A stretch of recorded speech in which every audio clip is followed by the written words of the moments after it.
Quelque chose doit se produire. Sinon, si j'étais un frustré au quartier, si j'étais un jaloux, si j'étais un sorcier, qu'est-ce qui va faire à ce que je ne sois plus un sorcier? C'est le fait d'entrer à l'église?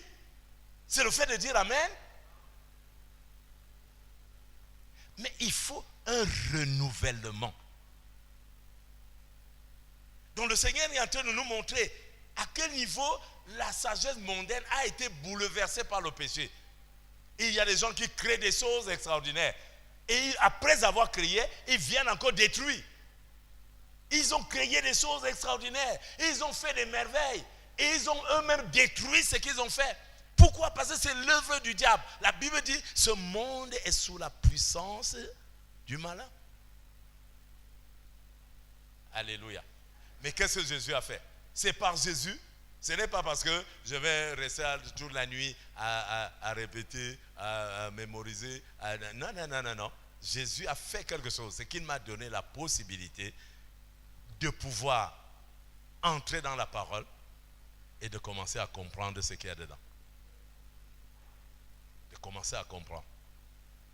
Frères et sœurs, je peux vous dire, pour rendre grâce à Dieu, quand j'ai commencé à prendre la Bible, à méditer sur la Bible, entre ce moment et aujourd'hui, je bénis le Seigneur.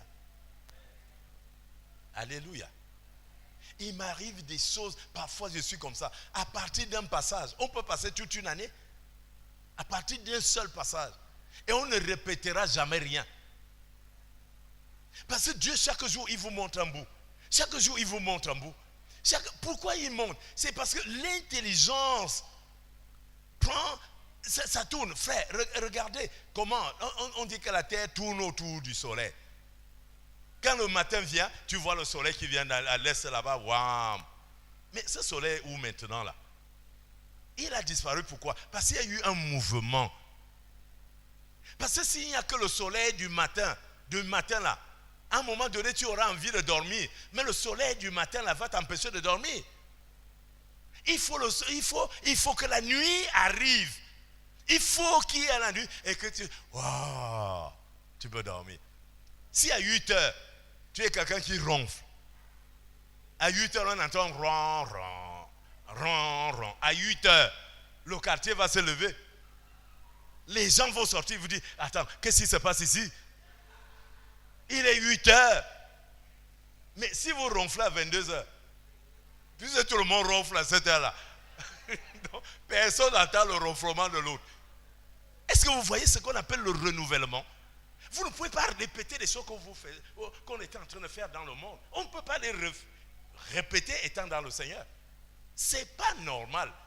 C'est parce qu'on n'a pas encore entré en contact avec ce Christ qui peut nous donner la possibilité de ce renouvellement. Il y a encore des gens qui portent la haine dans leur cœur. Ce n'est pas à l'église qu'ils ont appris la haine. Ils ont ça là, la semence de la haine depuis. Oui ou non? Et ils sont restés avec ça. Dès que tu vois quelqu'un à l'église qui est un peu comme ça, tu es déjà, ça c'est quoi? Ça c'est quoi? Parce qu'il n'y a pas eu un renouvellement. Je prie pour que le renouvellement se mette en place. Frère, l'une des prières que nous devons faire, c'est ça. Seigneur Jésus, aide à ce que mon intelligence se renouvelle. Frère, tu ne seras jamais une autre personne si ton intelligence n'a pas bougé. Si ça n'a pas bougé. L'homme, c'est l'esprit. Je croyais que quelqu'un allait dire Amen. Donc l'église aujourd'hui a besoin de ça. A besoin de Christ. Nous avons besoin de Christ. Pourquoi? Parce que lui, il peut permettre que nous puissions accéder au mystère. Alléluia. Alléluia. Frères et sœurs, je parlais tout à l'heure de cette affaire du péché. Dans le livre de Luc au chapitre 5, les versets 20 en montant, la Bible parle d'un paralytique, quelqu'un qui était paralysé, et ses frères l'ont porté avec son lit. Et je ne comprends pas toujours ce phénomène-là. Pourquoi le lit n'est pas resté? Ils étaient nombreux, mais l'ont porté avec son lit. Donc, on ne l'a pas enlevé du lit. Et je me suis dit, ouais Seigneur, ça veut dire que Dans notre environnement mondial, là, personne, si tu es cloué, tu es cloué. Personne ne peut t'enlever. Mais ils l'ont porté avec le lit. La seule chose qui s'est passée, c'est qu'il est sorti de sa maison, mais il n'est pas sorti du lit de la maladie. Il pouvait l'enlever. Quelqu'un pouvait même le porter sur le dos. Pourquoi il est resté sur le lit? Et on l'a amené malheureusement pour eux. Comme ils l'ont gardé sur le lit, il n'y a pas moyen d'entrer par la porte. Parce qu'il y a d'autres personnes qui sont déjà là venir et sont venues à l'église. Et il n'y a pas moyen d'entrer par la porte. Qu'est-ce qu'il faut faire? Il faut monter sur la toiture. Et ils vont ouvrir la toiture pour descendre, même jusque-là. Même jusque-là. Il était toujours collé au lit. Donc on fait descendre. Je me demande même comment ça s'est fait. On ouvre, je ne sais pas comment le lit était, comment ils ont fait. Donc ils ont pensé, quand on a pensé le lit, parce que je suppose que l'ouverture n'était quand même pas, je ne sais pas, vraiment je pense à tout.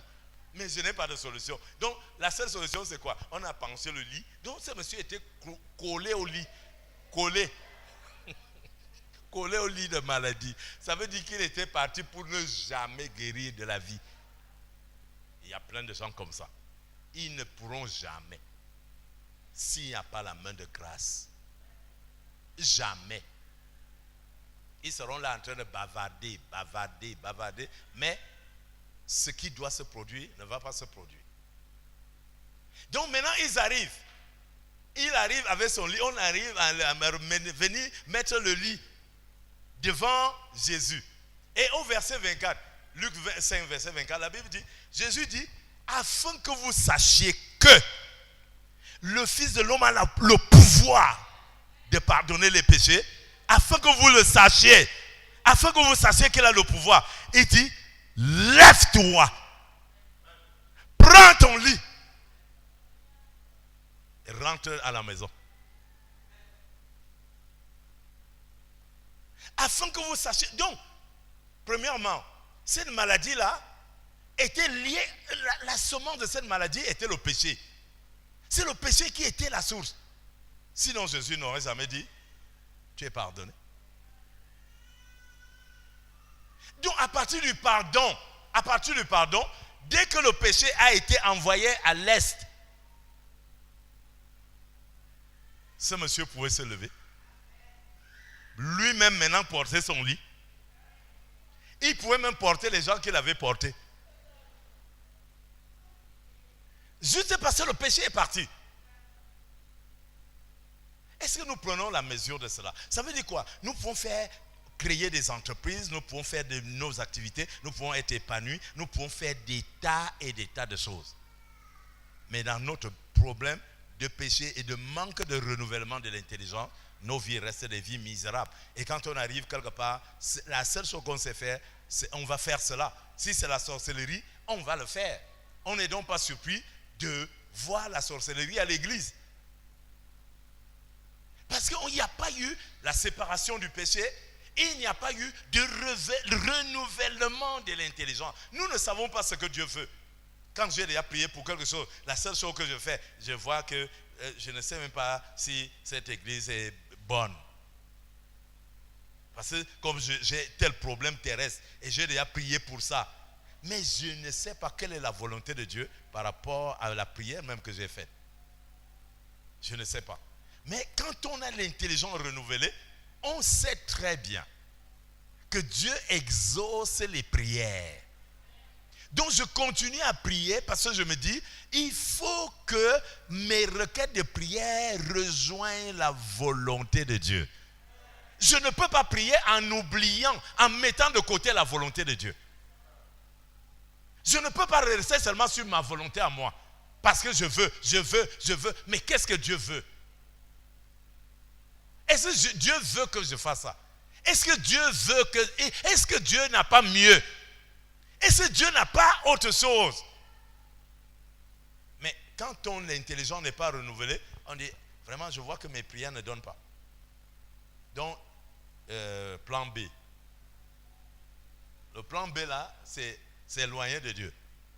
Commencer à chercher. Alléluia. Donc l'une des merveilles, c'est que Dieu nous a donné la possibilité par Jésus d'accéder à sa volonté. Frère, comment tu ne seras pas en paix si tu connais la volonté de Dieu? Si tu sais que la volonté de Dieu, c'est que tu sois prospère, qu'est-ce qui va te gêner? Si tu sais que la volonté de Dieu, c'est que tu sois en bonne santé, quand tu es malade, comment tu vas trembler? Quand tu sais que la volonté de Dieu, c'est que tu sois en bonne santé. Qu'est-ce qui va te gêner quand tu n'as pas d'argent et que tu sais que Dieu, par Jésus, bénit ses enfants. Nous connaissons depuis toujours les premières personnes qui ont commencé à croire, les Abraham et tout. Ils sont devenus excessivement riches. Simplement parce qu'ils ont su attendre de Dieu. Abraham savait attendre de Dieu. Abraham avait l'intelligence renouvelée.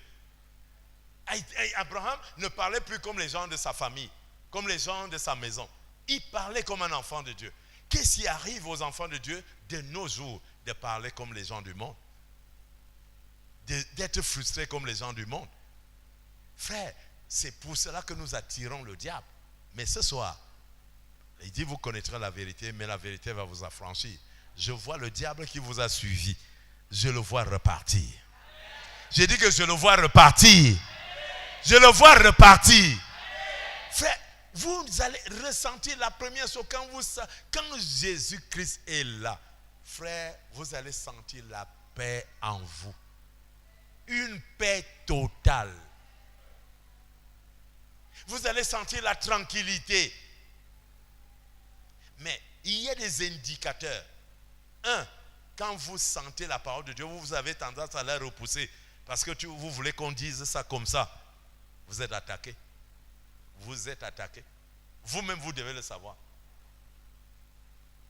Il dit, si vous entendez cette parole, n'endurcissez pas votre cœur. Comme il y a déjà des gens qui l'ont fait avant nous et qui ont subi. Ils ont subi, nous connaissons leur sort. Mais dans notre génération, nous sentons les mêmes choses et on ne se lève pas pour dire, Seigneur, délivre-moi. Mais nous continuons à être dérangés, à être embêtés. Nous continuons à nous mettre mal à l'aise. Mais tant que tu vois ça, ça veut dire que le péché est encore là. Ça veut dire que le diable peut encore t'utiliser. Ça veut dire que le diable peut encore te malmener. Alléluia. Mais la Bible nous dit, le péché n'a plus de pouvoir sur vous. Pourquoi vous êtes donc là-dedans?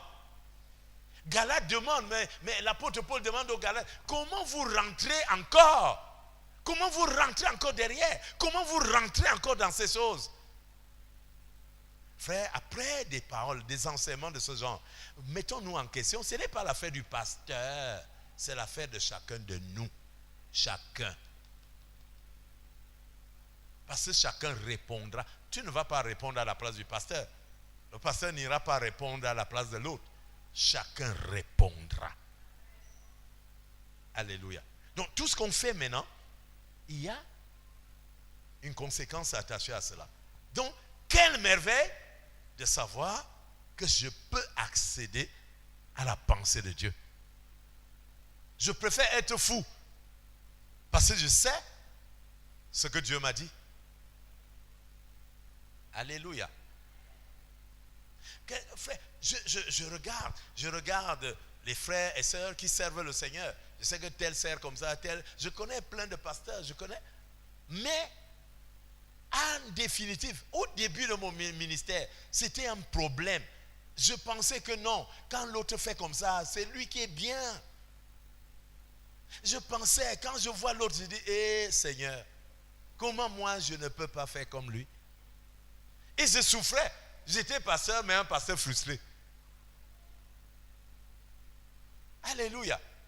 Jusqu'à ce que le Seigneur me révèle les choses. Il dit, tu es unique. Ce que je te donne, c'est à toi que je donne.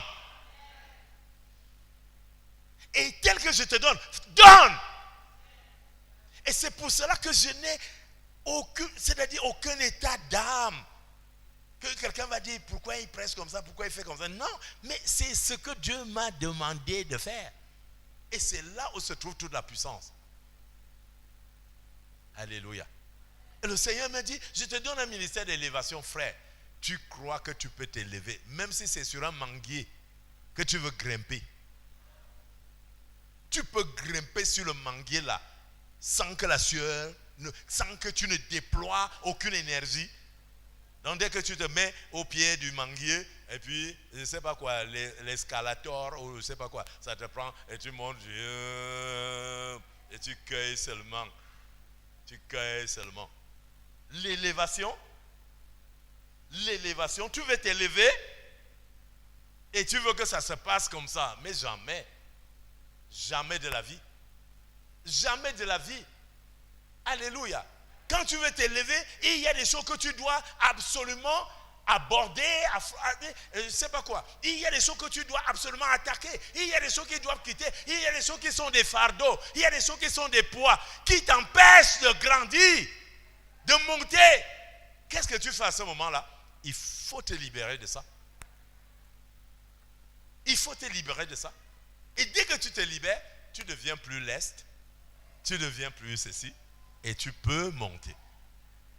Quelqu'un peut dire Amen. Quelqu'un peut dire Amen. Quelqu'un peut dire Amen. Et la dernière chose, il nous a déclaré héritier. Héritier. Ça veut dire qu'il y a un héritage. Il n'y a pas d'héritier sans héritage. Frères et sœurs, et mieux encore, la parole de Dieu nous dit, nous sommes co-héritiers. Co-héritiers. Qu'est-ce que ça veut dire? Ça veut dire héritiers ensemble. Oui ou non? Quand on dit vous êtes co-héritiers, ça veut dire personne, aucun héritier ne peut agir seul. Qu'est-ce que cela veut dire? Tout ce que Dieu fait à Jésus, il est quasiment obligé de nous faire ça. Parce que nous sommes co-héritiers. Ce n'est pas nous qui avons demandé, c'est lui qui a pris cette disposition. Frère, quelle merveille.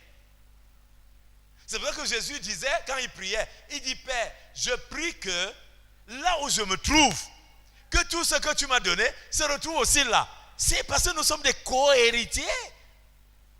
Nous sommes là où Jésus est. Nous bénéficions de la même grâce, du même amour. L'amour que Dieu a pour Jésus. C'est-à-dire, Dieu ne peut pas aimer Jésus et nous détester. S'il aime Jésus, obligé de m'aimer. Vous comprenez? Nous sommes co-héritiers. Est-ce que ce n'est pas une merveille?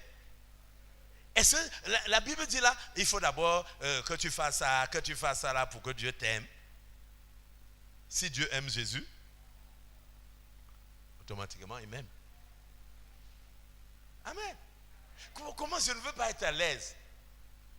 C'est un peu comme dans le domaine du football. Vous êtes dans une équipe et vous gagnez la Coupe du Monde. Vous étiez remplaçant. Toute la coupe, vous étiez remplaçant. Quand vous revenez de la Russie pour revenir en France, on va dire les remplaçants, prenez la voiture là. Quand vous étiez remplaçant là-bas, prenez la voiture là. Ceux qui jouaient, entrez ici. C'est ça là. Et je vais vous dire, parfois c'est les remplaçants qui sont plus en vue. Quand il faut passer à la caisse, mon ami, nous étions à la Coupe du Monde. Tu ne vas pas dire, si tout le monde a 10 millions, je ne regarde même pas là-bas. Parce que je sais que j'ai droit. Qui peut toucher Jésus? Qui? Le diable peut toucher Jésus? Je veux que tu dises à ton voisin, le diable ne peut pas te toucher. Vous croyez à ça? Qui croit à ça? Si Jésus est assis au trône, je me débrouille avec mes enfants. On se débrouille. Vous voyez, notre chrétienté, c'est ça là. On se débrouille. Nous, on est acquis. On se débrouille. Mais c'est parce que nous ne reconnaissons pas ça. Co-héritier. co-héritier. Donc dans mes prières, je ne prie pas comme un pauvre type qui n'a rien, je prie comme quelqu'un qui a déjà son héritage. Est-ce que vous voyez une autre dimension de la chrétienté? Est-ce qu'avec ça vous pouvez être frustré? Même si quelqu'un vous a injurié, vous êtes co-héritier du Christ. C'est déjà fait. Mais la chrétienté d'aujourd'hui, comme nous ne connaissons pas ces choses, on cherche l'argent, on cherche. Jésus cherche l'argent. Jésus cherche l'argent. La Bible dit Dieu lui a tout donné. Qu'est-ce que cela veut dire? Si Dieu a tout donné à Jésus, frère, c'est impossible que Dieu me laisse. Par le principe du co-héritage. Je ne peux ne pas être béni. Gloire à Jésus. Donc c'est ça là. Soit vous prenez ça, soit que vous cherchez votre type de chrétienté à vous. Alléluia. Et beaucoup font ce choix aujourd'hui. Et je vais vous dire, si vous faites un mauvais choix aujourd'hui, ça va se retourner contre vous un jour. Et je vais vous dire la dernière chose. Si tout le monde fait quelque chose, ne prenez pas ça comme si c'était vrai. Amen. Est-ce que vous m'entendez? Je parle des choses de l'esprit. Si tout le monde fait comme ça, posez-vous la question, Jésus est en train de faire comment? Si vous avez la révélation de ce que Jésus fait, faites-le. Mais si vous faites ce que tout le monde fait, vous allez vous retrouver dans un trou sans fin.